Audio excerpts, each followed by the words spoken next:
Victoria Police say tonight they welcome a report into the way that the department's officers use force and the way it jails people in the city lockup. As A News first reported last night, there are no fewer than 80 recommendations in the report. Among them, that the Victoria Police Jail stop being used as a remand centre for other jurisdictions. vic-pd says it needs better service from Crown Council. The report also looks at the impact of alcohol and how Vancouver Island Health Authority policies are sending alcoholics to jail when there are better places to deal with them. As for the use of force and the perception that this is a department out of control, neither the mayor nor the police chief seem sure that this report's going to make a difference. I don't think that there was anything that I saw or detected that gave credence to the notion that somehow vic-pd was staffed by people who were out of control. I didn't see any of that. But that is the perception following a number of incidents caught on video that made news. An allegation an officer used excessive force apprehending a man outside a bar. An allegation excessive force was used to take a man to the ground in jail, and a teen tethered to a cell door for hours. It's why the release of a report into the operation of vic-pd's jail and how officers use force put the story on the national stage. This was an important exercise.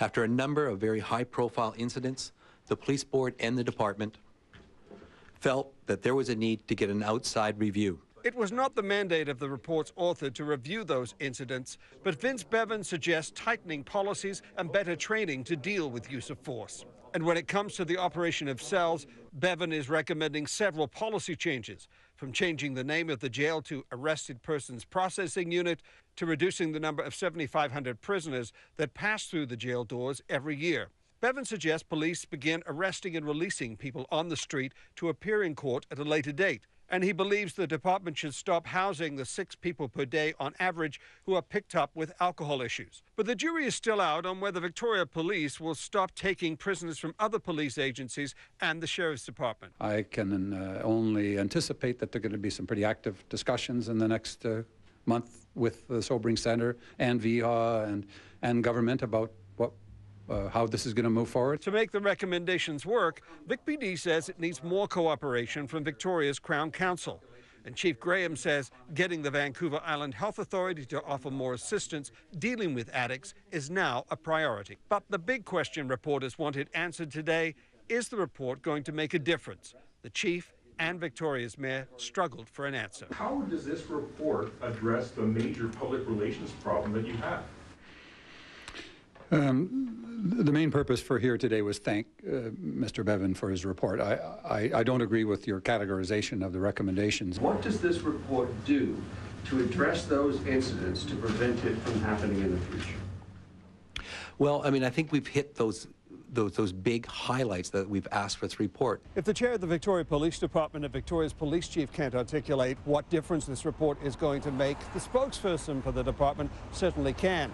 He specifically addresses the issue of a young man who received a brain injury while in cells, a teenager who was tethered to a cell door for more than 4 hours, and a man who died from alcoholic poisoning while in the jail. Now the cell has padded floors. The recommendation is to put padded floors in all the cells. So when you ask me about those situations, there are recommendations in this report that should mitigate things like that happen. Mr. Viger, he was here 45 times before that fateful day. There's recommendations in here is how to address that so that doesn't happen again. vic-pd says reading the entire report will show how the department is prepared to move forward.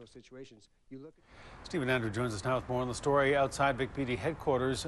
Stephen, you've been looking into the police comment that the department needs better cooperation from Crown Council. Why is that being raised right now? Well, Bevan suggesting they do an arrest and release on the streets, Hudson, and that means that they would then have to show up here at the department to be fingerprinted and identified. If they fail to do that, apparently what vic-pd is saying, Crown is not moving forward with that charge, whereas in Vancouver they do it on a frequent basis. They say that Crown needs to step up to the plate and move forward with that. I talked to Crown Council just a few moments ago. They say they're investigating that statement. They're going to get some hard facts on that, and they're going to get back to us on that allegation next week, Hudson. All right, we'll stay on the story. Stephen, thank you. You're welcome.